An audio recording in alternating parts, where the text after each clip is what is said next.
The Towson University Tigers defeated St. Francis last week to run their record to 2-1. Get ready, fans. The Tiger Football Report starts now.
For an athlete, there's nothing scarier than a torn ACL.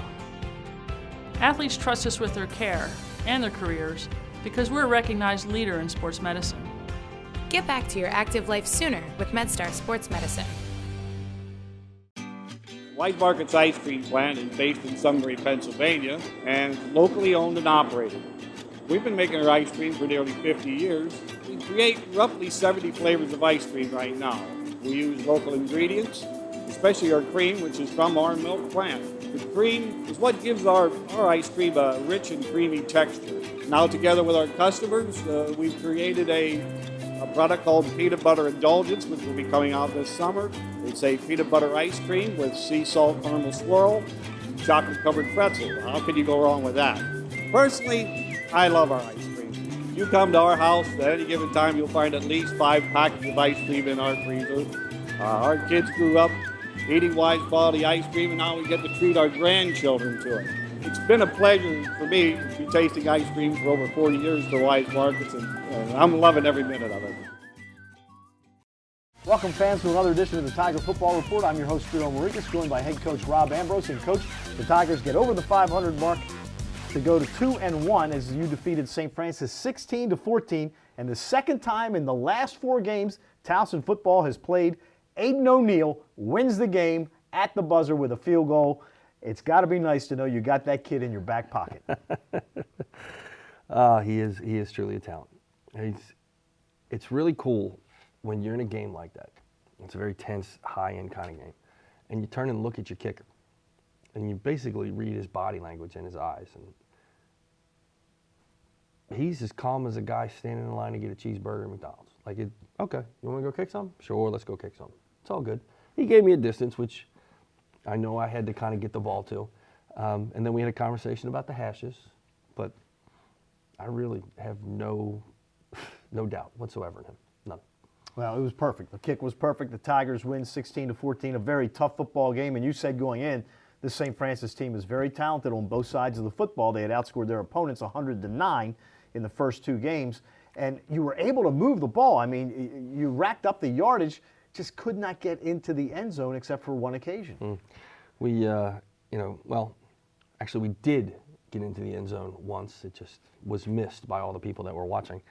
But the 2 times that we were down there, one we just got out physical, which was going to be if we left one guy unblocked, there was going to be a chance that was going to happen. They're pretty good. And the other time we missed a block, had poor ball security, and put the ball on the ground. It was a good and positive first quarter in the overall generalities of understanding the game, other than not scoring points. And I thought we played well on defense. We moved the ball extremely well on offense. We just gave it to them 3 times in the first half. And when you go into halftime in a game like that, guys are frustrated and everything, but you look in the scoreboard like we gave them the ball 3 times, and they're a playoff team, and it's only 7-0. This is going to bode well for us. Well, the other thing is your defense gave up 206 yards at halftime. There's about 9 minutes left in the fourth quarter, and your defense had now given up a total of 209 yards. So in a quarter and about 6 minutes, they only gave up 3 yards. So I don't know what happened at halftime, but the defense in the second half was tremendous. We did a good job in all 3 phases of the game. This is a big game for St. Francis. We're one of the bigger name teams to ever go to that stadium and play. They haven't lost a game there since, 2014? They're well coached with good players, but I got good players and good coaches too. At halftime, we made some adjustments in all three phases of the game, and it showed up in all three phases of the game for what we did at the end of the game. Jabari Greenwood ties a school record, 13 catches in the football game. He had a tremendous night.